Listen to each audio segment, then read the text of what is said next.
everyone, my name is Harshika and today I am here to present a topic, actually three topics, communication skills, entrepreneurial skills and employability skills. आज हम ये तीनों topics पढ़ेंगे, एक एक करके सब में हम अपने पॉइंट्स क्लैरिफाई करेंगे। तो सबसे पहले हम पढ़ेंगे कम्युनिकेशन स्किल्स।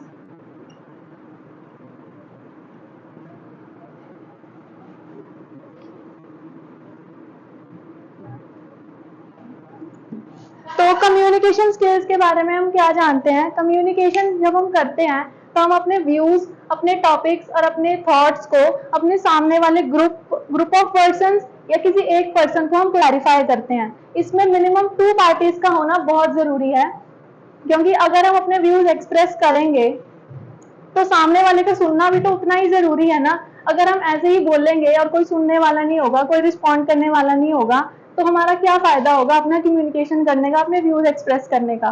तो इसका मतलब है कि हमारे पास जो कम्युनिकेशन है वो 2 पार्टीज का होना जरूरी है। इसमें हम अपनी जो सेकंड पार्टी होगी वो एक सिंगल पर्सन भी हो सकता है, ग्रुप ऑफ पर्सन भी हो सकते हैं। ये कम्युनिकेशन हम अपने कम्युनिकेशन डिवाइसेस के थ्रू भी कर सकते हैं, जैसे कि mobile phone, radio etcetera etcetera. तो इसमें हम जैसे कि बात किया कि इसमें हम 2 पार्टीज होती हैं। सबसे पहली है सेंडर, दूसरी है रिसीवर। सेंडर जो है अपना मैसेज एक एनकोड करता है किसी फॉर्म में, या तो वो रिटर्न फॉर्म में होगा या अगर ओरल है तो वो अपनी किसी लैंग्वेज में उसे पहले अपने माइंड में वो कन्वर्ट करेगा कि मैंने बोलना क्या है, फिर उसके बाद वो अपना मैसेज को एनकोड करेगा। या तो वो जेस्चर्स की फॉर्म में भी हो सकता है या फिर वर्ड्स में भी हो सकता है, रिटर्न भी हो सकता है, इन एनी फॉर्म, बट वो पहले उसे एनकोड करेगा अपने माइंड में, उसके बाद वो इंटरप्रेट करेगा अपने सामने वाली पार्टी को। तो जो सेकंड पार्टी होगी वो होगी रिसीवर। अब जब उसके पास मैसेज आ गया, उसके बाद उस मैसेज को सुनेगा, अपने माइंड में प्रोसेस करेगा, फिर उसके बाद वो डिकोड करेगा उसको अपने माइंड में कि जो सामने वाले पर्सन ने कहा है उसके कहने का मतलब क्या है, फिर उसके बाद वो रिस्पॉन्ड करेगा।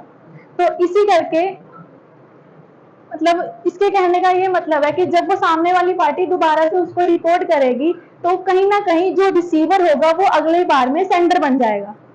ठीक है, समझ रहे हैं आप मेरी बात?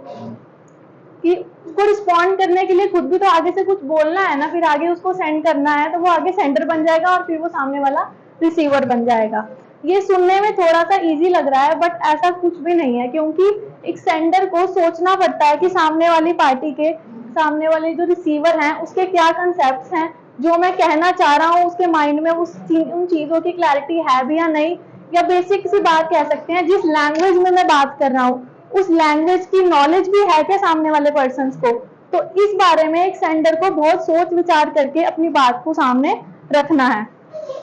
और इस बात के बहुत कम चांसेस होते हैं कहीं ना कहीं कि जो मेरे व्यूज हैं रिसीवर के भी वही व्यूज होंगे कि नहीं होंगे। इससे क्या है, मिसकम्युनिकेशन के चांसेस भी आ जाते हैं। नेक्स्ट टॉपिक जो हम करेंगे इसमें वो है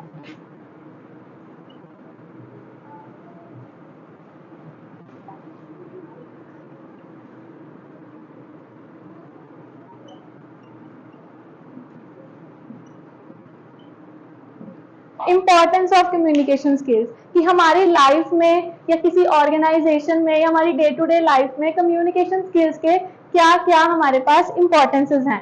तो सबसे पहले हम बात करेंगे द बेसिस ऑफ कोऑर्डिनेशन की। जब हम कभी भी टीम वर्क में काम करते हैं तो उसमें हमारी जो है कोऑर्डिनेशन होनी बहुत जरूरी है। और वो कोऑर्डिनेशन कैसे बनेगी?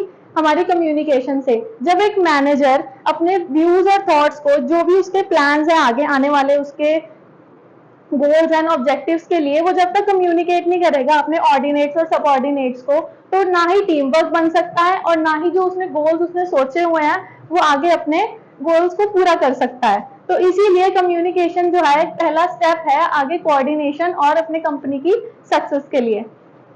नेक्स्ट पॉइंट है हमारे पास फ्लुएंट वर्किंग। फ्लुएंट वर्किंग है कि अगर मान लो कि लोअर लेवल मैनेजमेंट जो है हमारी कंपनी की, उन्हें कोई इश्यूज हो गए या उन्हें काम करने में कुछ प्रॉब्लम आ रही है, तो वो कैसे अपनी बात को दूसरी तरफ रखेंगे? कम्युनिकेशन से अपने बड़ी पार्टीज को, टॉप लेवल मैनेजमेंट को या मीडियम लेवल मैनेजमेंट को वो ट्रांसफर करेंगे कि हमें ये प्रॉब्लम आ रही है, वो डिस्कस करेंगे, उनकी प्रॉब्लम सॉल्व होगी और उनके काम करने में वैसे ही कम से कम प्रॉब्लम आएगी। तो ऐसे करके उनके काम की जो फ्लुएंसी है वो भी बढ़ेगी। The basis of decision making. अब डिसीजन कैसे बनाए जाते हैं, ये आगे के ऑब्जेक्टिव्स को ध्यान में रखते हुए और पीछे के डाटा को एनालाइज करते हुए कि पीछे क्या क्या हमारे पास वो हुई है। जब हम अपने माइंड में उसे एनालाइज कर लेंगे अपनी सामने वाली पार्टी को, फिर हम उसे एड्रेस करेंगे कि क्या क्या हमारे अगले ऑब्जेक्टिव्स हैं आने वाले, और उसको हम कैसे डिसाइड कर सकते हैं। अब डिसीजन सिर्फ एक पर्सन तो लेगा नहीं। जब हम मीटिंग करते हैं तो हमारे पास डिफरेंट लेवल के पर्सन्स बैठे होते हैं, तो हाँ हर कोई अपने डिसीजन देगा और उसमें हम अपने फर्दर जो भी होगा बेस्ट डिसीजन को उसको हम टारगेट करके आगे बढ़ेंगे। Increase managerial efficiency.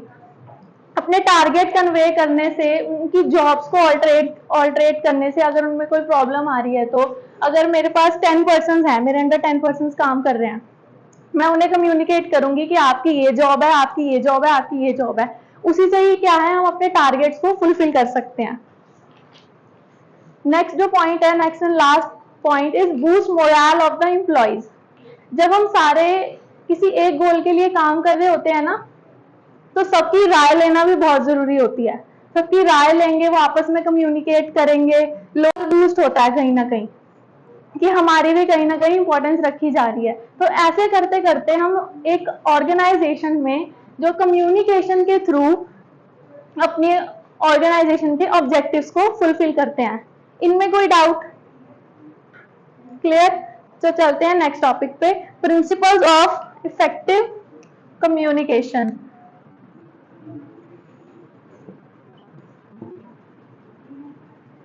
हमारे पास प्रिंसिपल्स क्या है इफेक्टिव कम्युनिकेशन के। अगर हमें अपने कम्युनिकेशन को इफेक्टिव बनाना है, अपने लाउड बनाना है कि जो हमने कहा है वो सामने वाले के ऊपर असर करे, या जो हमारा मैसेज है एज इट इज सामने वाले के पास पहुंच जाए, तो पहला प्रिंसिपल है द प्रिंसिपल ऑफ क्लैरिटी। जो भी हम कम्युनिकेट करना चाह रहे हैं उसमें क्लैरिटी होनी बहुत जरूरी है। जो भी हम कह रहे हैं वो साफ साफ वर्ड्स में हो। अगर हम बातों को घुमा घुमा के करेंगे, लंबा कह के करेंगे, तो सामने वाला भी कंफ्यूज हो जाएगा और हो सकता है कि कहीं ना कहीं जो हमारी बात है वो सामने वाले तक ना पहुंच सके जैसा हम सोच रहे थे। द प्रिंसिपल ऑफ ब्रेविटी, इसमें भी लगभग वही सेम चीजें हैं कि हमारा जो मैसेज है, हमारी जो कम्युनिकेशन प्रोसेस है, उसे शॉर्ट और कंसाइज होना चाहिए। जो हमारे मन में बात है उसे हम direct to direct, point to point करें। जब हम अननेसेसरी बातें ऐड करते हैं ना अपने उसमें मैसेज में, तो सामने वाला जो रिसीवर होगा वो भी कहीं ना कहीं इरिटेट हो जाएगा कि यार पॉइंट से पॉइंट बात करो। जो अननेसेसरी बातों का जिसमें कोई यूज ही नहीं है उसको हम सुन के क्या करेंगे, वो भी कहीं ना कहीं कंफ्यूज हो जाएगा कि नहीं, जो भी पॉइंट है वही बात करो। द प्रिंसिपल ऑफ सिंप्लिसिटी, हम जितनी अपनी वर्ड्स में सिंप्लिसिटी रखेंगे, जितने सिंपल वर्ड्स यूज करेंगे, टेक्निकल वर्ड्स का यूज ना करते हुए, उससे ही हमारी कम्युनिकेशन प्रोसेस और ज्यादा स्मूथ हो सकता है। द प्रिंसिपल ऑफ टाइमलीनेस, अब ये बहुत इंपॉर्टेंट पॉइंट है कि मान लो एक मेरा कोई ऑब्जेक्टिव है, मेरा कोई टारगेट है जिसे हमने कल पूरा करना है, तो उसके लिए तो हमें 2-3 डेज का हमें टाइम देना पड़ेगा ना। अगर हम टाइमली अपने कम्युनिकेशन को, अपने मैसेज को कम्युनिकेट नहीं कर पा रहे हैं, तो उस कम्युनिकेशन का फायदा क्या? हम टाइम देंगे उन्हें, अपने प्रॉपर टाइम से बताएंगे, तभी उस कम्युनिकेशन का फायदा है ना। तो यही बात है प्रिंसिपल ऑफ टाइमलीनेस में। नेक्स्ट है द प्रिंसिपल ऑफ कंपास। तो कैसे कंपास की जो वो होती है, नीडल होती है, वो सारे अपने पार्ट्स को कवर करती है ना, तो ऐसे ही है जो हम ऑर्गेनाइजेशन में जब हम काम करते हैं तो उसका मैनेजमेंट का ये काम है कि सारे अपनी ऑर्गेनाइजेशन को कवर करके चले। जो भी कोई इंपॉर्टेंट बात है वो सारे के सारे लेवल ऑफ मैनेजमेंट को कम्युनिकेट करके चले, उनको साथ लेके चले। नेक्स्ट है द प्रिंसिपल ऑफ फीडबैक। कभी किसी को अकेले में बात करते हुए देखा है? जैसे कई लोग करते हैं, अपने मन की निकालते हैं, लेकिन उस कन्वर्सेशन का कोई यूज नहीं होता। क्या ना उसको कोई फीडबैक मिलता है, ना उसकी कम्युनिकेशन कोई सुन रहा है, ना उसको कोई, सिर्फ उस तक रह रही है ना। तो यही है कि वन साइडेड कम्युनिकेशन का कोई फायदा नहीं होता जब तक कि हमारी बात किसी तक पहुंच ना सके, हमें उससे रिस्पॉन्स ना मिल सके, फीडबैक ना मिल सके। तो कम्युनिकेशन तभी यूजफुल है जब उसमें एटलीस्ट 2 पार्टीज इन्वॉल्व हो, जैसा कि हमने पहले भी बात करी थी। The principle of language control, ये बहुत इंपॉर्टेंट है, क्योंकि जब हम बात करते हैं किसी से, अगर हम कर्स वर्ड यूज करने लग जाएं, अब्यूजिव लैंग्वेज यूज करने लग जाएं, तो सामने वाले को भी अच्छा नहीं लगेगा। ठीक है, तो हमें अपनी लैंग्वेज को बहुत कंट्रोल करके चलना होता है जब भी हम किसी से कम्युनिकेट करते हैं, खासकर फॉर्मल ऑर्गेनाइजेशन में। अगर हम फॉर्मली किसी से बात कर रहे हैं, किसी मैनेजर से, टॉप लेवल मैनेजमेंट से या एचआर मैनेजर से, तो हमें बहुत ध्यान से चलना है कि हम किस तरह की लैंग्वेज को यूज कर रहे हैं। अब हमारे पास नेक्स्ट टॉपिक आता है डिफरेंट टाइप्स ऑफ कम्युनिकेशन।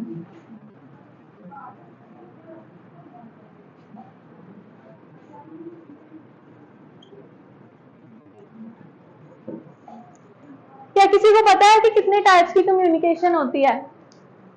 हम अपनी बात को कितने तरह से रिप्रेजेंट कर सकते हैं?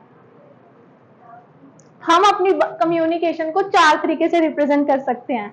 The first is written, second is verbal, third is non verbal and fourth is body language.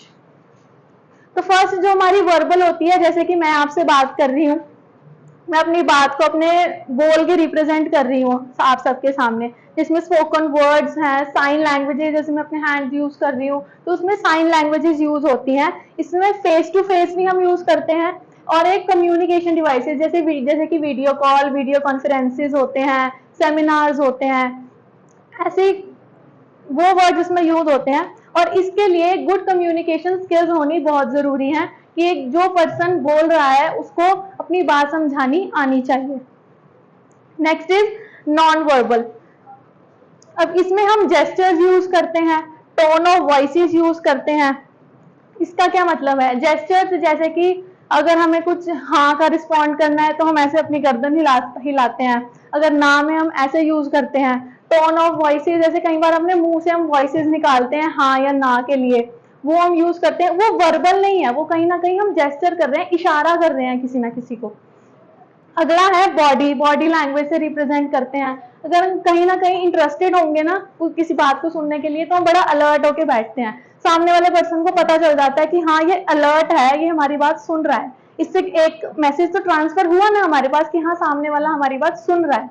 अगर हम ऐसे ही स्लाउच होके बैठ जाएंगे या ढंग से बात नहीं करेंगे या किसी दूसरे काम में हम खुद को इन्वॉल्व करेंगे, तो उससे क्या होगा, हमें पता चलेगा कि ये पर्सन हमारी बात सुनने में इंटरेस्टेड नहीं है। अगला है फेशियल एक्सप्रेशंस।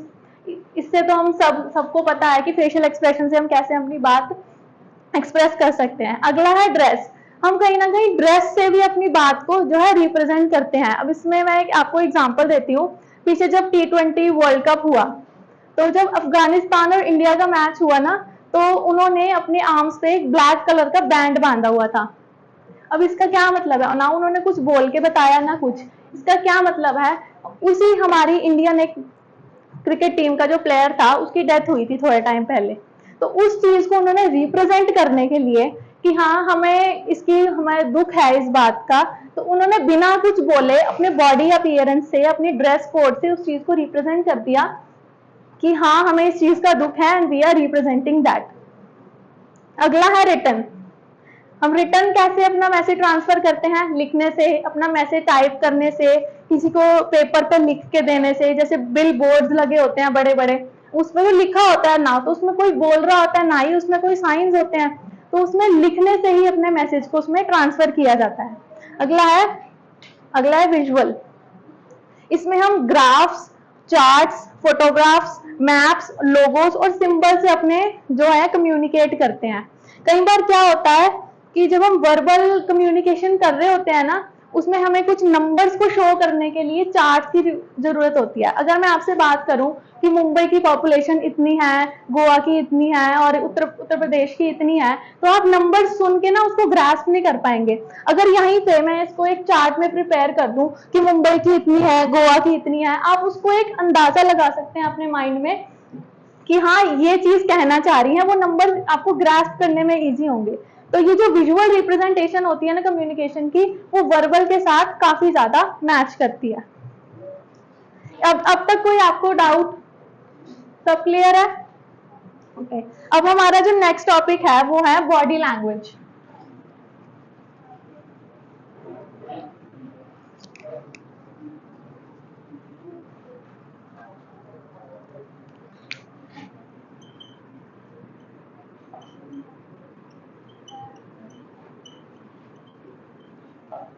बॉडी लैंग्वेज हमने पहले भी इसमें बात करी थी जब हम नॉन वर्बल कम्युनिकेशन की बात कर रहे थे, उसमें बॉडी लैंग्वेज के बारे में तब हमने पहले बात नहीं करी ज्यादा, क्योंकि बॉडी लैंग्वेज एक बहुत थोड़ा वास्ट टॉपिक है, क्योंकि हमारी बॉडी लैंग्वेज ना हमारे बारे में बहुत कुछ बताती है, बहुत कुछ कम्युनिकेट करती है। एक तरह का ये नॉन वर्बल कम्युनिकेशन है जिसमें हम अपने पोस्चर से, आई कंटैक्ट से, अपनी बॉडी की मूवमेंट से, जितना हम स्पेस यूज कर रहे हैं, change in the intonation of the voice, अपने वॉइस की आवाज ऊपर नीचे करने से हमारी जो है बॉडी लैंग्वेज से पता चल जाता है कि what we are trying to say exactly. इसमें हम वर्ड्स और स्पीच का यूज नहीं करते हैं, कोई भी वर्ड्स अपने मुंह से यूज नहीं करते, सिर्फ अपनी बॉडी लैंग्वेज से ही हम रिप्रेजेंट करते हैं कि हम कहना क्या चाह रहे हैं। तो पहला है फेशियल एक्सप्रेशंस। कई बार जब हम खुश, जैसे हम अपने फेस पे खुशी दिखाते हैं, एंड कंफ्यूजन, सैडनेस, ये सब हमारे चेहरे से ही देखने से पता चल जाती है। कई बार हमारे फ्रेंड्स को एंड फैमिली को हमारे फेसेस देख के ही पता चल जाता है ना कि what we are feeling exactly, कि हम अंदर से खुश हैं क्या सैड हैं। हमारी आईज से, हमारी आईज को कहा जाता है the windows of the soul. हमारी जो सोल की हैं वो विंडोज कहलाती हैं, क्योंकि हमारी आईज से भी हमारे बारे में बहुत कुछ पता चल जाता है, क्योंकि सबसे ज्यादा हमारी फीलिंग्स के बारे में जो है हमारी आईज बता देती हैं। द माउथ, कई बार हमें अपनी, जैसे माउथ का भी यूज होता है, जैसे कई बार हमें कोई बात बताई किसी ने, हमें वो पसंद नहीं आई, तो हम कई बार ऐसे करते हैं ना, ऐसे अपने माउथ को यूज करके अपनी लिप्स को टाइट कर लेते हैं कि हमें डिसअप्रूवल है, कि हमें नहीं पसंद ये बात। तो उसी से ही पता चल जाता है कि हाँ, इस पर्सन को हमारी बात पसंद में नहीं आई है। आर्म्स, आर्म्स कैसे यूज होती हैं? अगर जैसे मैं ऐसे क्रॉस करके खड़ी हो जाऊं किसी के सामने, तो वो पर्सन सोचेगा कि ये किसी से भी फ्रेंडली होने में ना इंटरेस्टेड नहीं है, कि ये किसी से बात करने में इंटरेस्टेड नहीं है। और अगर उतना ही मैं ओपन होके खड़ी हूँ, कि सबसे बात करना चाहूँ, तो वो समझेगा कि हाँ, ये हमारे से बात करने में इंटरेस्टेड है। अगर हम ऐसे क्रॉस करके साइड में खड़े हो जाएंगे, तो वो पर्सन भी समझेगा कि नहीं, ये हमसे अनफ्रेंडली हो रहा है, ये दूर दूर रहना चाह रहा है। एक होता है पॉस्चर। अगर हम किसी चेयर पे ऐसे टाइट होके बैठ जाएंगे, मान लो किसी इंटरव्यू के लिए गए, ठीक है, वेटिंग के लिए हम लोग बाहर बैठ गए, हम बड़ा ही अपने पॉस्चर को टाइट करके बैठे हैं, ऐसे लेग्स क्रॉस करके बैठे हैं, तो कहीं ना कहीं देखने वाले को पता चल जाएगा कि ये इंटरव्यू जो है ना, जो इंटरव्यू देने आया है, वो कहीं ना कहीं एंग्जाइटी में है, डिप्रेशन, मतलब डिप्रेशन नहीं, टेंशन में है, ये बहुत नर्वस है। उतना ही अगर हम रिलैक्स्ड होके बैठेंगे, अपने पॉस्चर को कूल करके बैठेंगे ना, तो वो पर्सन कह सकता है कि नहीं, ये पर्सन ना बहुत कॉन्फिडेंट होके आया है, इसी को ही बुलाते हैं। तो इससे क्या है, हमारे चांसेस भी बढ़ते हैं। जेस्चर्स, जैसे कई बार हम ऐसे यूज करते हैं कि ब्यूटीफुल, थम्स अप, ये सब चीजें क्या है, कम्युनिकेशन के ही तरीके हैं। तो अगला टॉपिक है हमारे पास लिसनिंग स्किल्स।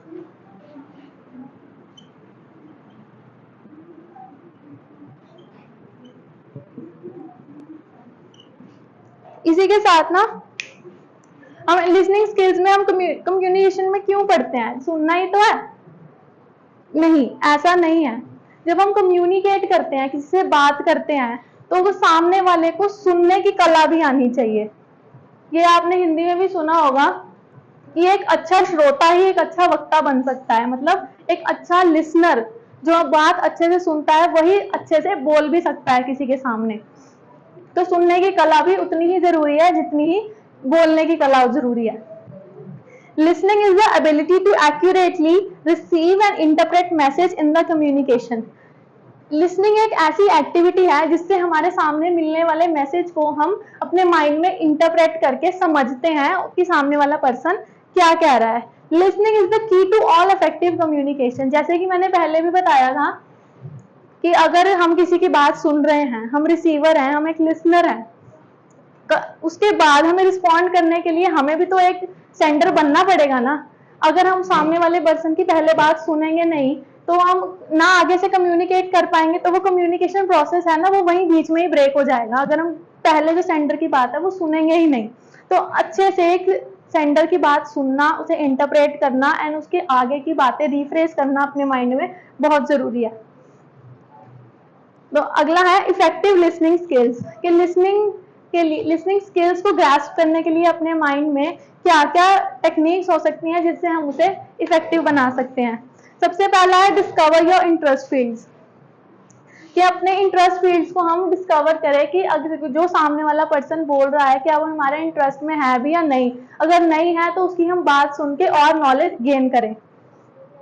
अगला है grasp and understand the matter, कि जो भी वो बोल रहा है उसको अच्छे से ग्रास्प करके अपने माइंड में अंडरस्टैंड करें। रिमेन काम, ये बहुत इंपॉर्टेंट पॉइंट है। Remain calm, do not lose your temper, angry people jam their minds the word of others. अब मान लो दो फ्रेंड्स बात कर रही हैं आपस में, एक ने कुछ ऐसी बात बोल दी जो उसको बहुत बुरी लगी, लेकिन जो सेंडर है ना, जो फ्रेंड बात कर रही है, उसके कहने का मतलब वो नहीं था, वो आगे अपनी क्लैरिफिकेशन देने जाएगी। बट जो सुनने वाली फ्रेंड है ना, वो कहेगी नहीं नहीं इसने तो ये बात बोल दी, मैं तो उसके आगे की बात सुनूंगी ही नहीं। इससे क्या है, मिसकम्युनिकेशन हो गई। तो इससे क्या हो सकता है, मतलब यही मेरे कहने का मतलब है, जो सुनने वाला है ना, जो लिसनर है, उसे पहले पूरी बात सुन के आगे रिस्पॉन्ड करना चाहिए। Be open to accept new ideas and information. आजकल जैसे हम कहते हैं ना कि अपडेटेड रहना चाहिए, अपनी जो नॉलेज है आसपास की नॉलेज से अपडेटेड रहना चाहिए। मान लो हमारी कोई सोच है जिसपे हम चलते आ रहे हैं थोड़े टाइम से, बट अब सामने एक सेमिनार में अटेंड करने गए, वो हमें कुछ ऐसी बातें बता रहे हैं जो हमारी सोच चेंज करना चाह रहे हैं। तो इसके लिए हमें अपने न्यू आइडियाज को एक्सेप्ट करने में रेडी रहना चाहिए हमेशा। Take notes of important points. अगर सामने वाला पर्सन कोई ऐसी बात बोल रहा है जो आगे आने वाले लाइफ में हमें बहुत ही ज्यादा इंपॉर्टेंस देगी, तो हमें उन्हें अपनी नोटबुक में नोट डाउन करना चाहिए ताकि आप उन्हें रिमेंबर करने में ईज हो उन्हें। Rephrase and summarise the speaker's ideas. कई बार क्या होता है, जो पर्सन बोल रहा है ना, उसकी बातों को हम अपने उसी फॉर्म में ग्रास्प नहीं कर पाते, तो क्या है, तो उन्हें अपना नोट कीजिए और अपनी लैंग्वेज में उन्हें रिफ्रेश करके समझने की कोशिश कीजिए कि वो पर्सन क्या कह रहा है। इससे क्या होगा, कम्युनिकेशन प्रोसेस और इजी हो जाएगा। Keep on asking questions, demonstrate that how well you understand the speaker's ideas, also that you are listening. बीच बीच में क्वेश्चंस कीजिए कि हमें आपकी टॉपिक में जो भी आपने समझाया कि ये चीज हमें समझ में नहीं आई। इससे क्या होता है, जो सामने वाला स्पीकर होता है ना, उससे ये पता चलता है कि उसके जो आइडियाज है ना वो सामने वाले तक पहुंच रहे हैं। और सबसे मेन बात ये कि जो पर्सन है वो हमें सुन रहा है, सबसे बड़ी बात यही होती है। अटेंटिवनेस बहुत जरूरी होती है। Step into the shoes of others, कि सामने वाले को अपनी जगह पे रख के देखो। कई बार जैसे हम सेमिनार्स अटेंड करने जाते हैं, हम कई बार उनकी बातें नहीं सुनते हैं, तो उसमें ये बहुत जरूरी है कि खुद को ना आप एक बार स्टेज पे इमेजिन करके देखो कि अगर मैं उस जगह पे होता क्या इतना मैं बोल पाता। उस चीज को समझ के हमें उसकी बात को सुनना चाहिए। इससे हमें मोटिवेशन मिलती है एक अच्छी लिसनिंग स्किल्स की। अगला है इंपॉर्टेंस ऑफ लिसनिंग। अब लिसनिंग की क्या जरूरत है, क्या इंपॉर्टेंस है, हमें आगे आने वाली लाइफ में वो कैसे हेल्प कर सकता है। Helps to understand the world, हमें वो दुनिया की समझ देता है। अगर हम सबकी बातें सुनेंगे, आजकल के अपग्रेडेशंस जो हो रही हैं उनके बारे में सुनेंगे, तो हमें वो वर्ल्ड को समझने में हेल्प करेगा। Relationship depends more on listening than on speaking. कहा जाता है ना कि सुने ज्यादा और बोले कम। अगर हम ये रूल किसी भी रिलेशनशिप में अप्लाई करते हैं ना, तो वो रिलेशनशिप को और स्ट्रांग बनाते हैं, क्योंकि जो रिलेशनशिप्स हैं वो लिसनिंग पे ज्यादा फोकस करते हैं, ना कि स्पीकिंग पे। अगर दोनों ही पर्सन बोलने लग जाएंगे, तो कोई किसी की सुनेगा नहीं, तो क्या फायदा होगा, कुछ फायदा नहीं होगा। तो इसीलिए एक जगह मैंने बात सुनी थी कि हमें एक रीजन है कि जिसलिए हमें 2 कान और 1 मुंह दिया गया है, कि सुने ज्यादा और बोले कम। ठीक है। Good listener deals with his problem relationship better. जो एक लिसनर होगा ना, वो अपनी प्रॉब्लम्स को बेटर डील कर सकता है उस पर्सन के मुकाबले जो कि बोलता ज्यादा है। क्योंकि अगर वो सुनेगा, कहीं ना कहीं से उसको अपनी प्रॉब्लम्स का सोल्यूशन जो है ना वो मिल जाएगा। Keep person well informed. अगर मैं अच्छा सुनती हूँ, सबकी बातों को ध्यान से सुनती हूँ, तो वो मुझे वेल इन्फॉर्म्ड रखेगा अपने आसपास के इन्वायरमेंट के बारे में, कि मेरे आसपास में चल क्या रहा है। Good listeners rarely involve himself in controversies and misunderstandings. जो एक गुड लिसनर्स होगा ना, वो कई बार हमेशा चाहेगा कि मैं यार इस प्रॉब्लम में ना पड़ूं, मैं इस कंट्रोवर्सी, वो हमेशा अपने आप को कंट्रोवर्सीज और मिसअंडरस्टैंडिंग से हमेशा दूर रखता है। अब हमारे पास टॉपिक आता है difference between hearing and listening.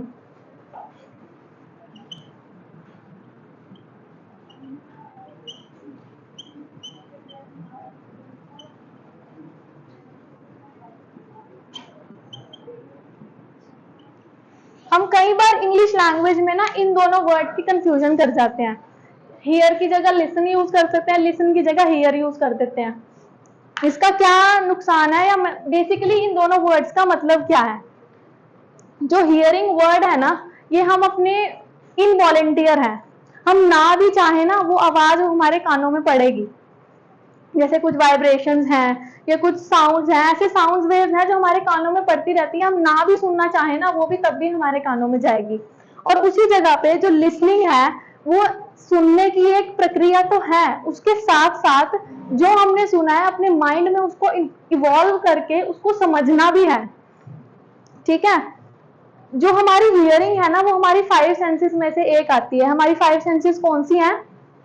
Eyes, knows, tongue, skin और ईयर्स। जो ईयर्स है वो हमारी लिसनिंग का काम करता है, वो हम ना भी चाहे ना वो तो भी होगा अनटिल एंड अनलेस अगर वो पर्सन सुन नहीं सकता। सिर्फ उस केस के अलावा हमारे आसपास होने वाली हर साउंड हमारे कान में जाएगी, जब तक चाहे हम चाहें या ना चाहें। ठीक है, लेकिन जो लिसनिंग है ना उसमें कंसंट्रेशन की जरूरत होती है कि सामने वाले पर्सन क्या कह रहा है मैं उसको ध्यान से सुनूं। हमारा जो माइंड का फोकस है वो सिर्फ और सिर्फ सेंटर पे होगा, या जो भी हमारे सामने बात कर रहा है सिर्फ उसके ऊपर होगा, और उसकी बातों को अपने माइंड में प्रोसेस करके उसे समझे। हियरिंग जो है सिंपली हैपेंस मतलब अपने आप हो जाती है, हमें उसमें कुछ करने की जरूरत नहीं है, ना हमारी माइंड की प्रेजेंस जरूरत है ना किसी चीज की जरूरत है। लेकिन जो लिसनिंग है लीड्स टू लर्निंग है, हमें वो लर्न करने में प्रोत्साहित करता है।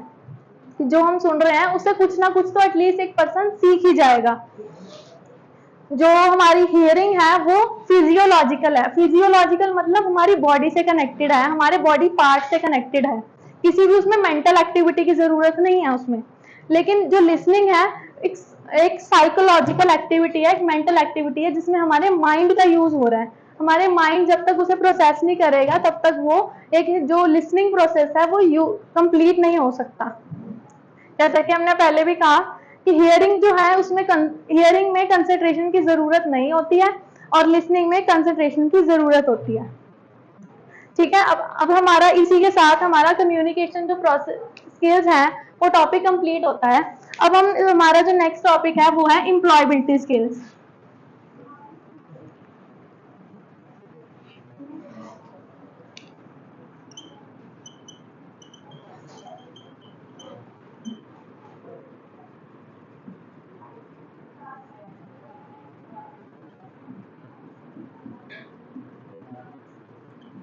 एम्प्लॉयबिलिटी स्किल्स हम अपनी बेसिकली ग्रेजुएशन करने के एंड में ना हम अपना रेज्यूमे बनाते हैं, क्योंकि आफ्टर ग्रेजुएशन या आफ्टर पोस्ट ग्रेजुएशन हमें अपनी जॉब्स के लिए अप्लाई करना होता है। और जॉब्स के लिए सबसे इंपॉर्टेंट चीज क्या है? रेज्यूमे। जब तक हम अपनी बारे में किसी को एक पेपर पे लिख के देते हैं कि हमारी क्वालिफिकेशंस क्या हैं, हम किस स्किल्स में हम माहिर हैं, हमारी कुछ पर्सनल डिटेल्स, हमारी फोटोग्राफ्स, और उसमें हमारा जो है फॉर्मल बिहेवियर शो होता है कि हम आगे काम करने के लिए बहुत ज्यादा इच्छुक हैं। तो हमारे रिज्यूमे में सबसे पहले क्या आएगा? Content of resume. फर्स्ट है कॉन्टैक्ट इंफॉर्मेशन, कि अगर आप किसी को अपना रिज्यूमे देते हो और वो पसंद आ गया उस पर्सन को अपनी कंपनी के लिए, तो आपको वो कैसे कांटेक्ट करेगा? कहीं ना कहीं आपको अपना लिंक्डइन अकाउंट उसमें अटैच करना पड़ेगा, अपना कॉन्टैक्ट नंबर, या किसी किसी केसेस में अपना एड्रेस आप उसमें डाल सकते हो। अगला है रेज्यूम समरी और ऑब्जेक्टिव स्टेटमेंट, कि क्यों आप अप्लाई कर रहे हो, आपकी क्या जो स्किल्स हैं जो आप उस कंपनी में डाल के उस कंपनी में ग्रोथ ला सकते हो। अगला है प्रोफेशनल एक्सपीरियंस। अगर हम ग्रेजुएशन के बाद अपना रिज्यूमे बना रहे हैं उसमें तो हमारा एक्सपीरियंस नहीं आ सकता, क्योंकि हम एक फ्रेशर है। अगर हमने किसी कंपनी में काम करा है तो हम उसमें अपना एक्सपीरियंस जरूर डालेंगे कि हमने कहाँ काम किया है, कितने टाइम के लिए काम किया है, किस पोस्ट के लिए काम किया है। अगला है skills certification.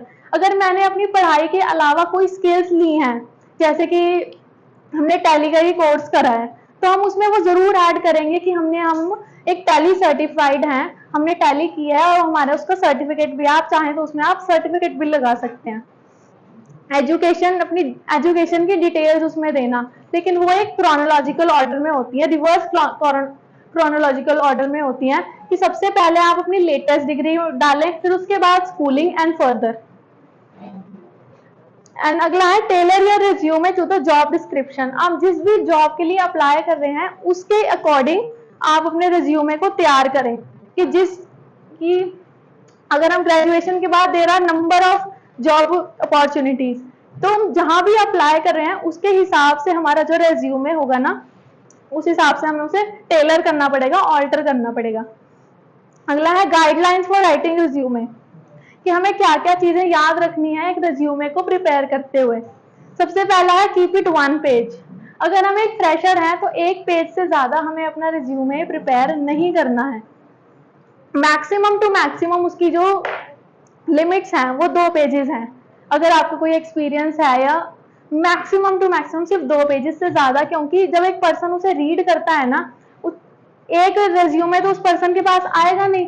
There are 100 of resume जब हम अप्लाई करते हैं किसी जॉब के लिए, तो जितना हम उसको शॉर्ट एंड सिंपल रखेंगे ना, मेन चीजें उसमें डालेंगे, उतना ही हमारे जॉब के जो चांसेस हैं वो बढ़ते हैं। अवॉइड स्पेलिंग और grammar errors and watch your tenses. मतलब अगर हम इंग्लिश में अपना टाइप कर रहे हैं, उसमें सबसे पहले तो ग्रामर मिस्टेक्स नहीं होनी चाहिए, स्पेलिंग मिस्टेक्स नहीं होनी चाहिए, और अपने टेंसेस का उसमें ख्याल रखना है हमने, कि हमने जो कर चुके हैं वो हम पास्ट टेंस में यूज करें, और जो हम कंपनी को बता रहे हैं कि हम ये चीजें आपके के लिए करेंगे, तो उसको हम फ्यूचर टेंस में यूज करें कि I will do this for the company. तो इन टेंसेस का, ग्रामर मिस्टेक और स्पेलिंग मिस्टेक का खास ख्याल रखेंगे। Avoid the first person pronoun. कभी भी जब हम रिज्यूमे बनाते हैं उसमें आई, मी, माय करके वर्ड हम यूज नहीं करते हैं। क्यों?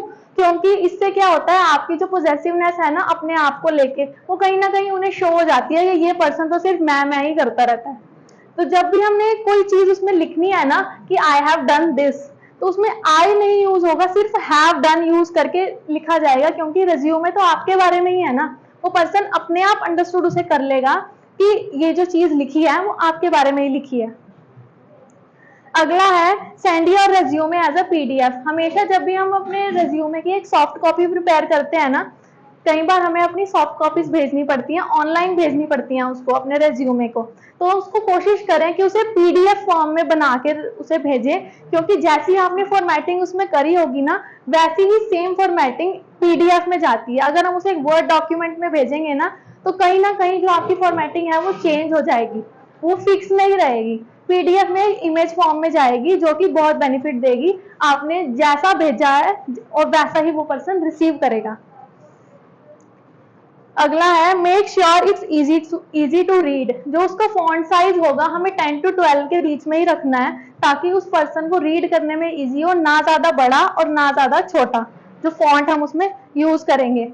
अगला है quantify as much as possible. मतलब अपने नंबर्स का यूज करें।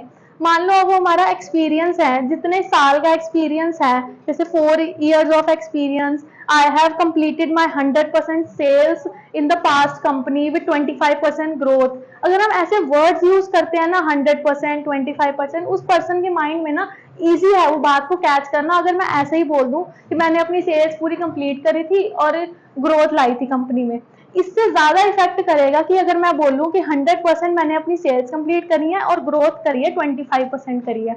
इससे जो है ज्यादा इफेक्ट पड़ेगा उस पर्सन के ऊपर। Do not include reference. कई बार क्या होता है, हम रेफरेंस इंक्लूड कर देते हैं, किसी का नाम इंक्लूड कर देते हैं कि अगर आपको हमारे बारे में पूछना है तो आप इस पर्सन से पूछ सकते हो। तो ये कहीं ना कहीं एक रिज्यूमे में एक बैड इफेक्ट भी डालता है किसी किसी जगह पे। क्यों? क्योंकि एक पर्सन ने आपसे काम लेना है, आपको अपॉइंट करना है, ना कि वो किसी थर्ड पर्सन से जो आपके बारे में बताएगा। उन्होंने जो भी इंफॉर्मेशन लेनी है वो आपसे लेंगे, ना कि किसी थर्ड पर्सन से। अगला पॉइंट है think of it as a story telling document. इसको एक स्टोरी टेलिंग डॉक्यूमेंट लेके चलें, जैसे कि आप अपने बारे में, अपनी पूरी लाइफ की क्वालिफिकेशन के बारे में आप एक स्टोरी कह के बता रहे हैं। Make it as interesting as simple and to the point. Okay, अगला हमारा टॉपिक है guidelines for what to include in the resume, कि हमारे रिज्यूमे में क्या क्या आना चाहिए। सबसे पहले तो उसमें आएगा आइडेंटिफिकेशन।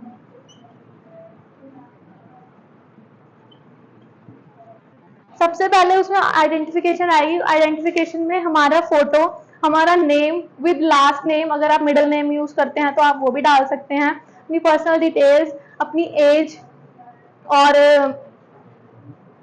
अपना कॉन्टैक्ट नंबर, लिंक्डइन अकाउंट, या कोई अगर आपकी वेबसाइट है क्रिएटेड आपके काम से रिलेटेड तो आप वो उसमें इंक्लूड कर सकते हैं। अगला है ऑब्जेक्टिव। ऑब्जेक्टिव में हम क्या करेंगे, जितना शॉर्ट और जितना सिंपल अपने ऑब्जेक्टिव को रखेंगे ना, उतना ही उस सामने वाले पर्सन को रीड करने में ईज रहेगा कि आप उस कंपनी में जॉब क्यों करना चाहते हैं, आपका क्या मकसद है इस कंपनी में अप्लाई करने का, कि आप इस कंपनी को ग्रोथ देंगे, अपनी स्किल्स के साथ उस कंपनी की ग्रोथ करवाएंगे और क्या क्या आप कर सकते हैं उस कंपनी के लिए। तो ऑब्जेक्टिव में हम ये सब चीजें डालेंगे। अगला है प्रोफाइल, जो है आपकी ऑप्शनल है। अगर आपके पास कोई स्किल्स हैं, कोई एक्सपीरियंस है, आपके कोई मेजर गोल्स हैं जो आप अचीव करना चाहते हैं, जो कि उस जॉब पोस्टिंग के लिए बहुत जरूरी है। एजुकेशन को जैसे मैंने पहले भी बताया, वो हमारी रिवर्स क्रोनोलॉजी के ऑर्डर में चलेगी। जैसे कि अगर आपने पोस्ट ग्रेजुएशन करी है तो सबसे ऊपर पोस्ट ग्रेजुएशन की डिटेल्स आएंगी, जिसमें किस इंस्टीट्यूट से करी है, किस ईयर में करी है और कितने परसेंटेज से आपने उसको फिल किया, तो वो तीनों चीजें उसके अंदर आएंगी। तो सबसे पहले ऊपर आएगा पोस्ट ग्रेजुएशन, फिर उसके नीचे ग्रेजुएशन, फिर उसके नीचे 10th एंड 12th। उसी हिसाब से हम रिवर्स में चलेंगे। एक्सपीरियंस वो भी हमारा ऑप्शनल है। अगर आपने कहीं जॉब करी है, पहले इंटर्नशिप दी है आपने पहले कहीं, या वॉलंटियर वर्क किया है, तो उसमें सारी आप कंपनी का नाम, किस पोजीशन पे आपने काम किया है, कितने टाइम के लिए काम किया है, तो उसमें सारी डिटेल्स जाएंगी। अगला है हॉबीज एंड इंटरेस्ट, कि उसमें अगर आपकी जॉब से रिलेटेड अगर आपकी कोई हॉबीज हैं जो आपको हेल्प कर सकती हैं वो जॉब को लेने में, तो आप वो हॉबीज और इंटरेस्ट लिखेंगे। लेकिन इररिलेटेबल हॉबीज एंड इंटरेस्ट उसमें नहीं लिखेंगे उसके अंदर, कि हमें अपना सोशल मीडिया स्क्रॉल करना पसंद है या ये सब चीजें, ऐसी हॉबीज एंड इंटरेस्ट रिज्यूमे में नहीं डाली जाती हैं। अगला है 10 steps to a good interview, कि हमें गुड इंटरव्यू, अपना इंटरव्यू जब हम देने जाते हैं तो उसके लिए क्या क्या चीजें जरूरी हैं और किन किन चीजों का हमने ध्यान रखना है। सबसे पहले तो है रिसर्च। जब भी हम किसी कंपनी के लिए इंटरव्यू देने जाते हैं ना, उससे पहले उस कंपनी के बारे में पढ़ना ना बहुत जरूरी होता है, कि इस कंपनी की क्या गोल्स हैं, क्या उनका प्रॉफिट है, किस किस चीजों में वो काम कर रही है, कौन कौन इसके कॉम्पिटिटर्स हैं, इन सब चीजों का ध्यान रखना ना बहुत जरूरी है और एक बार पढ़ के जाना बहुत जरूरी है। मतलब एक बेसिक रिसर्च करनी जरूरी है आपको उस कंपनी के लिए। प्रैक्टिस, आजकल इंटरव्यूज में ना काफी बेसिक क्वेश्चंस भी पूछे जाते हैं जो कि आपको इंटरनेट पे ना इजीली मिल जाते हैं। तो इंटरव्यू में जाने से पहले उन चीजों को, उन क्वेश्चंस को आप पहले से ही रिवाइज कर लेंगे, रिहर्सल कर लेंगे इन क्वेश्चंस को, तो हो सकता है कि वही क्वेश्चंस आपसे पूछ लिए जाएं और आप उनमें अपना बेस्ट दें। ड्रेस वेल, कपड़े आप ऐसे पहन के जाएं जो कि आपको फिट भी करे अच्छे से और आपके कंफर्टेबल भी हो। और सबसे बड़ी बात, अगर आप एक फॉर्मल ऑर्गेनाइजेशन में जा रहे हैं तो आपका जो ड्रेसअप हो वो फॉर्मल दिखना चाहिए कि आप अपने वर्क के लिए बहुत ही डेडिकेटेड हैं। ऐसा नहीं लगना चाहिए कि आप ऐसे ही अपने घर से उठ के आगे और इंटरव्यू देने आगे हो। आपका एक जो बिहेवियर है ना वो आपके कपड़ों से नजर आता है। बी पंक्चुअल एंड प्रिपेयर्ड, हमें अपने इंटरव्यू से कुछ मिनट पहले ही पहुंच जाना चाहिए, बिल्कुल टाइम पे, या लेट तो बिल्कुल नहीं होना है। वेट एक्टिवली, अगर आपको वेट भी करना पड़ रहा है तो उसे एक्टिव होके वेट करें। कुछ रिसेप्शनिस्ट से आप उस कंपनी के बारे में पूछ सकते हैं, या अगर कोई पीएन सामने से आपके क्रॉस कर रहा है या आपके सामने आ रहा है तो उनसे आपको बहुत अच्छे से बात करनी है। अगला है फर्स्ट इंप्रेशन, जब हम अंदर जाते हैं, जब हमें बुलाया जाता है तो हमें एक अच्छी सी स्माइल के साथ उन्हें ग्रीट करना है। गुड मॉर्निंग या गुड आफ्टरनून, गुड इवनिंग, जैसे भी उनको अच्छे से ग्रीट करना है। अगर वो हैंडशेक के लिए आपको बोलते हैं तो एक फर्म हैंडशेक आपको उनको देनी है और उनके कहने पे बैठना है। ऐसे नहीं कि आप उन जाते ही बस अपनी सीट ले लें, आप उन्हें खड़े होके पहले विश करेंगे, उसके बाद आप जाके अगर वो कहें कि हैव अ सीट, फिर उसके बाद आप ग्रेसफुली वहां पे बैठ जाएंगे। और स्ट्रेस नहीं करना है, अपने ऊपर बिलीव करना है और सिर्फ जो अपनी आपकी तैयारी है उसमें कॉन्फिडेंस दिखाना है। इंट्रोड्यूस योरसेल्फ प्रोफेशनली, जैसे हम स्कूल्स में या कॉलेजेस में अपना इंट्रोडक्शन देते हैं ना, उसमें वो हमारे कंपनीज में एलिजिबल नहीं होते हैं।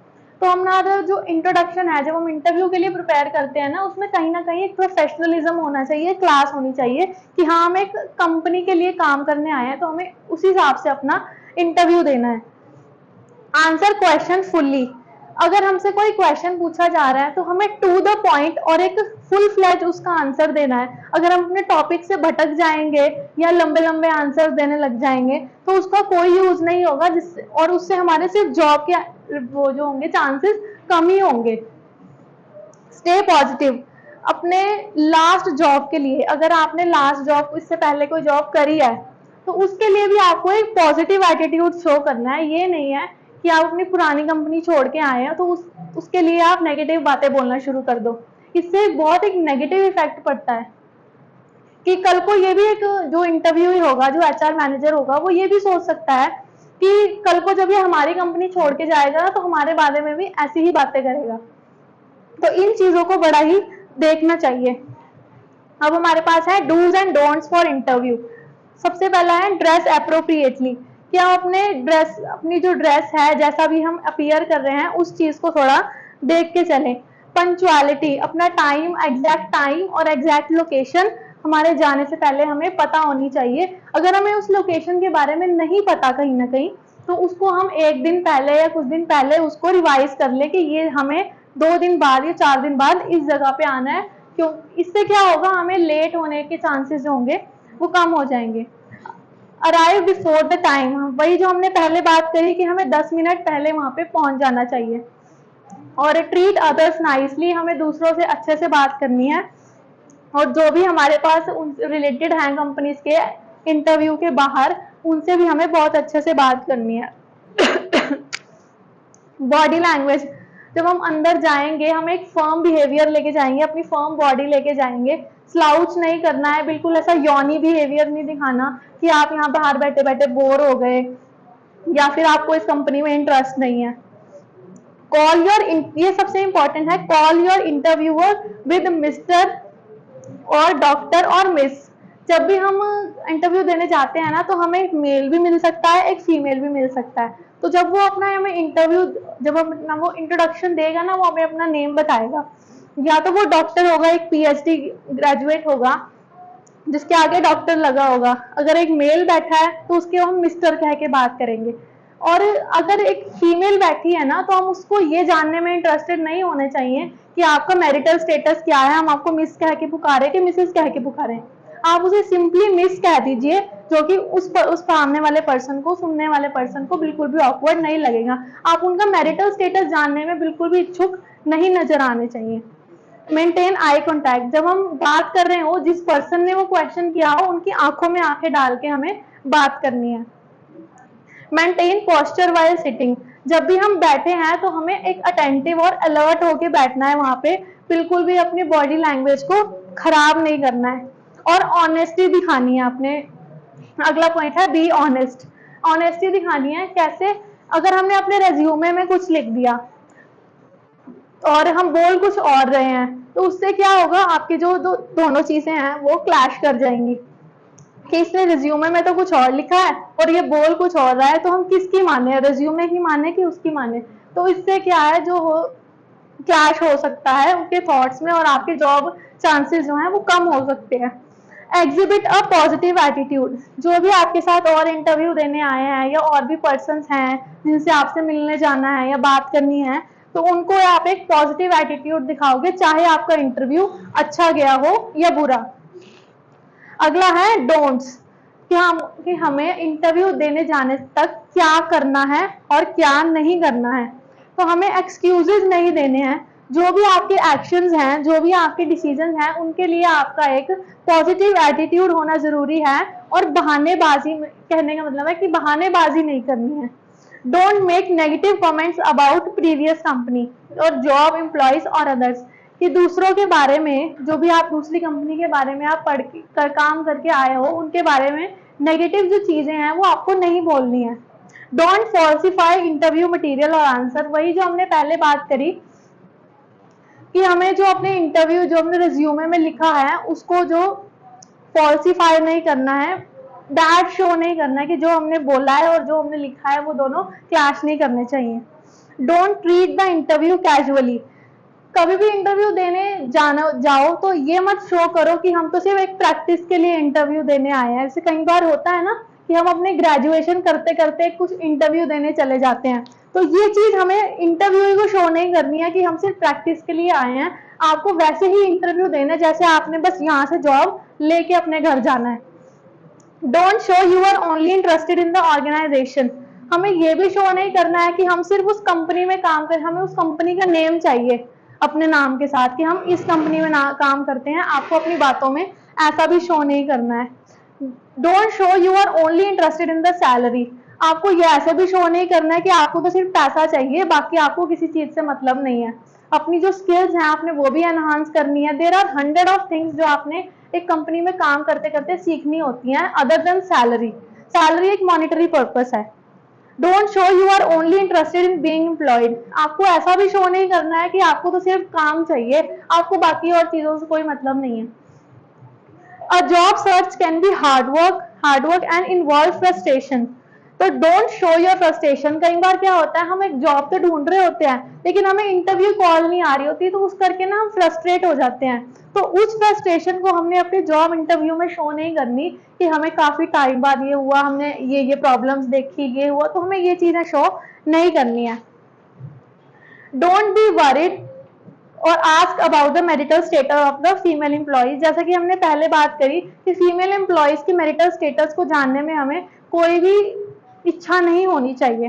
Don't allow your phone to ring, if so then apologise quickly and ignore. अपने फोन को सबसे पहले बात तो है, इंटरव्यू देने जा रहे हैं तो उसे साइलेंट कर दें। अगर बाय चांस उसे वो फोन बज भी जाए तो उसे साइलेंट करके इग्नोर कर दें। इससे क्या होगा, आपका बैड इंप्रेशन बनने से बच जाएगा।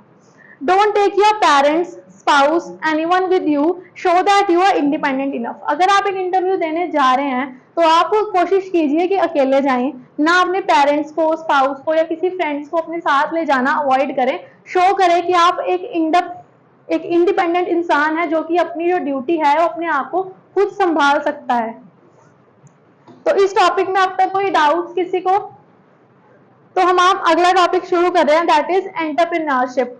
एंटरप्रेन्योरशिप क्या है? आज का जो ये टर्म है बहुत ज्यादा ही प्रिवेल कर रही है, क्योंकि आजकल लोग जो है जॉब लेने से अच्छा जॉब देने वाले बनना चाह रहे हैं।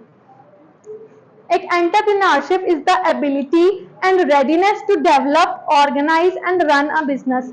जब भी हम एक बिजनेस को डेवलप करते हैं, ऑर्गेनाइज करते हैं और उसको चलाते हैं अपने पूरी स्किल्स के साथ, और उसमें कोई इनोवेशन डालते हैं, मतलब कोई हम नई चीज डालते हैं।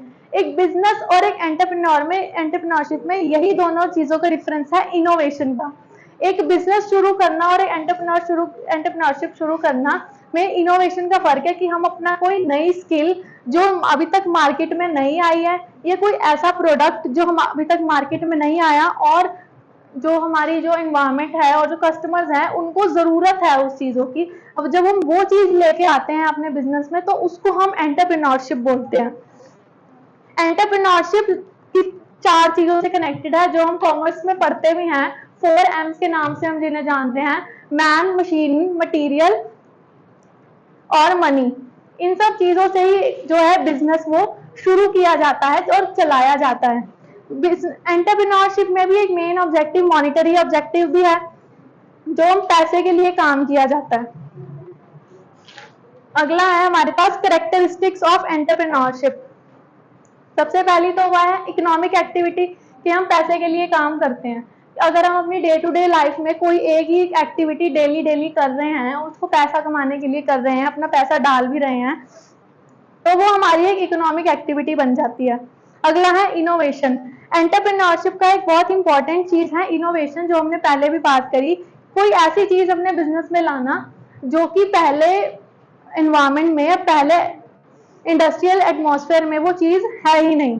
डिसीजन मेकिंग, एक एंटरप्रेन्योर की जो है वो जो डिसीजन होना वो स्ट्रांग होना चाहिए, क्योंकि जैसा कि हमने बात करी कि एंटरप्रेन्योरशिप में हम इनोवेशन लेके आते हैं। इनोवेशन के साथ साथ हम एक ऐसे एटमॉस्फेयर में काम कर रहे हैं जिसका पहले किसी को नहीं पता, तो उस हिसाब से उसमें रिस्क आने के चांसेस भी उतने ज्यादा ही होते हैं। तो उस हिसाब से डिसीजन मेकिंग जो है एक एंटरप्रेन्योर की वो उतनी ही अच्छी होनी चाहिए।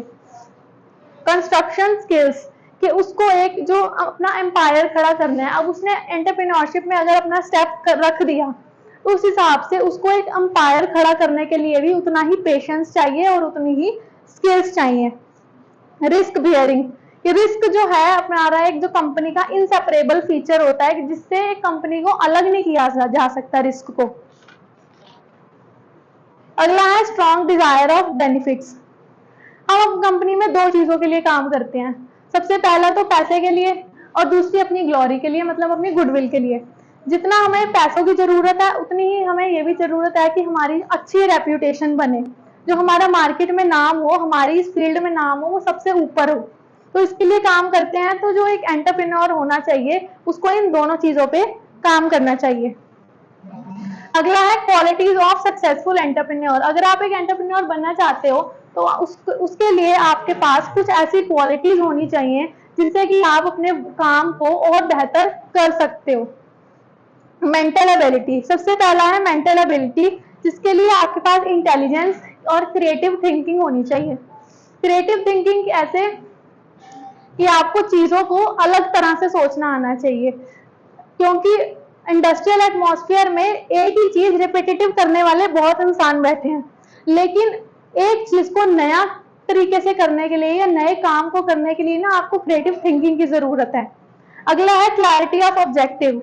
अपने ऑब्जेक्टिव को, आपने जो भी काम करना है, जो भी जिस चीज में भी आगे बढ़ना है, उसके लिए आपको ऑब्जेक्टिव जो है आपका एक शीशे की तरह साफ होना चाहिए कि मेरे को सिर्फ इसी दिशा में काम करना है, उसके अलावा कहीं भी काम नहीं करना। कम्युनिकेशन स्किल्स कि एक जो एंटरप्रेन्योर को हर किसी से डील करना पड़ेगा, अपने क्रेडिटर से भी, सप्लायर से, कस्टमर से, एम्प्लॉयज से, तो हर किसी से बात करने का उनके पास ना एक कम्युनिकेशन स्किल होनी चाहिए कि हर किसी पर्सन से मुझे अलग तरीके से और उनके अकॉर्डिंग्स में बात करनी है। टेक्निकल ट्रेनिंग एंड एजुकेशन, जिस फील्ड में वो पर्सन एंटरप्रेन्योरशिप अपना कदम रख रहा है उस चीज की उसे टेक्निकल नॉलेज भी होनी चाहिए कि अगर उसको मान लीजिए मैकेनिकल इंजीनियरिंग के लिए कुछ वर्क करना है तो उसे उस चीज के लिए भी कहीं ना कहीं काम करना चाहिए, मशीन्स की नॉलेज होनी चाहिए। मोटिवेटर, वो इन्फ्लुएंस करे अपने कोवर्कर को। कई बार वो क्या होता है एंटरप्रेन्योरशिप में बहुत सारे अप्स एंड डाउन्स आते हैं, तो उसमें वो अपने कोवर्कर्स को मोटिवेट करे कि कोई बात नहीं, हम आगे जरूर सक्सेस होंगे। तो मोटिवेटर भी उन्हें बहुत अच्छा होना चाहिए। Team builder, motivate them, create positive environment and healthy work culture, ये सब क्रिएट करना जो है ना एक मोटिवेटर का काम है। टॉलरेंस ऑफ फेलियर, जैसा कि हमने बात करी कि एंटरप्रेन्योर में अप्स एंड डाउन्स बहुत ज्यादा होते हैं, तो फेलियर की जो चांसेस होते हैं ना उतने ही ज्यादा होते हैं। तो उस फेलियर को बर्दाश्त करने की जो क्वालिटी होती है ना वो भी एक पर्सन में होनी चाहिए। क्यों? क्योंकि अगर एक बार फेलियर मिला ना तो उससे क्या है, हमारे मन में डिसअप्रूवल नहीं आना चाहिए कि यार हम नहीं ये काम कर सकते। हमें अगर एंटरप्रेन्योरशिप शुरू करी है तो उसमें आगे बढ़ते रहना चाहिए, इररिस्पेक्टिव ऑफ जितने भी फेलियर आ रहे हैं या नहीं आ रहे हैं। Entrepreneurship as a career option, आजकल जो है लोग जॉब देने वाले बनना चाह रहे हैं ना कि लेने से अच्छा।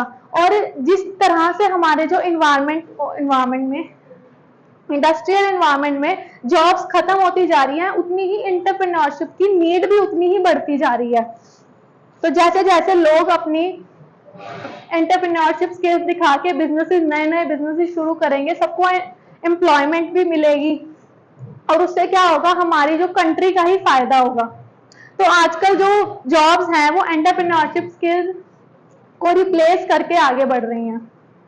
Currently a fast growing field to show one's ability and open yourself to the environment. एक एंटरप्रेन्योरशिप आपको एक चांस देता है अपने आप की जो स्किल्स हैं, खुद की जो स्किल्स हैं उन्हें शोकेस करने का, और ये बहुत ही फास्ट ग्रोइंग फील्ड है। Thank you.